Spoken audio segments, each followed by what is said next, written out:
भारत की समुद्री सुरक्षा शक्ति अब एक नए पड़ाव पर पहुंचने वाली है। भारतीय नौसेना अपनी तीसरी परमाणु शक्ति से चलने वाली बैलिस्टिक मिसाइल पनडुब्बी यानी SSBN को इंडक्शन के लिए तैयार कर रही है। इसका नाम है INS अरिधमान। यह लगभग 7000 टन की एडवांस्ड पनडुब्बी है और इसे S4 क्लास की पहली यूनिट माना जा रहा है। अभी इसके समुद्री परीक्षण लगभग पूरे हो चुके हैं और आशा है कि 2025 के अंत तक इसे आधिकारिक तौर पर नौसेना में शामिल कर लिया जाएगा। INS अरिधमान को विशाखापट्टनम के शिप बिल्डिंग सेंटर में गुप्त एडवांस्ड टेक्नोलॉजी व्हीकल प्रोजेक्ट के तहत तैयार किया गया है। इससे पहले INS अरिहंत 2016 में और INS अरिघात 2024 में नौसेना का हिस्सा बने थे। इन दोनों ने भारत को उस चुनिंदा ग्रुप में खड़ा कर दिया जहां सिर्फ संयुक्त राष्ट्र सुरक्षा परिषद के स्थायी सदस्य ही अपनी घरेलू SSBN क्षमता रखते थे। लेकिन अरिधमान इनसे कहीं आगे की सोच को दर्शाता है। INS अरिधमान का आकार और क्षमता दोनों ही पहले की पनडुब्बियों से ज्यादा है। इसका विस्थापन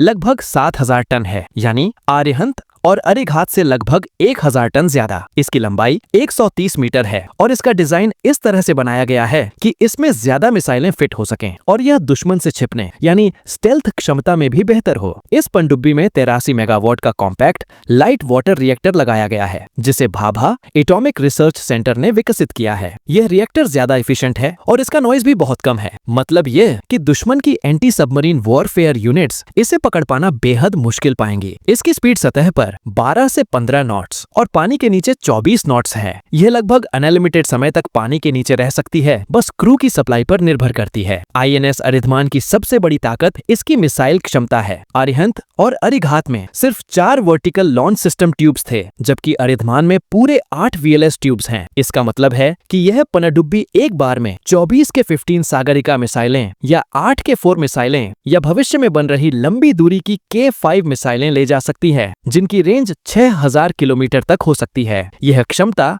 भारत को इतनी ताकत देती है कि हिंद महासागर में रहते हुए भी दुश्मन के गहरे इलाकों तक निशाना साधा जा सके। यही भारत की सेकेंड स्ट्राइक कैपेबिलिटी कहलाती है और यह हमारे no first use nuclear policy की रीढ़ है। पनडुब्बी में नए सोनार, नेविगेशन और फायर कंट्रोल सिस्टम लगाए गए हैं। इन्हें पिछले 2 SSBN के ऑपरेशनल अनुभव के आधार पर अपग्रेड किया गया है। इसमें लगभग 70% तक भारतीय तकनीक का इस्तेमाल हुआ है। अब जरा क्षेत्रीय सुरक्षा पर नजर डालें तो चीन के पास अभी 6 जिन क्लास SSBN हैं, जिनमें ZL-3 मिसाइलें लगी होती हैं, जिनकी रेंज लगभग 10,000 किलोमीटर है। चीन की योजना है कि आने वाले वर्षों में वह अपनी पनडुब्बी फ्लीट को 65 से बढ़ाकर 80 यूनिट कर दे। दूसरी तरफ पाकिस्तान भी चीन की मदद से 8 type 39 yuan class attack submarine खरीद रहा है, जिनमें एडवांस्ड एयर इंडिपेंडेंट प्रोपल्शन यानी AIP सिस्टम होगा। ऐसे माहौल में INS अरिधमान का नौसेना में आना बेहद जरूरी है। इसके साथ ही आंध्र प्रदेश में बन रहा INS वर्षा न्यूक्लियर सबमरीन बेस, जो 2026 तक तैयार होगा, इन पनडुब्बियों को सुरक्षित ठिकाना भी देगा। भारत की न्यूक्लियर ट्रायड यानी जमीन, हवा और समुद्र से परमाणु हमले की क्षमता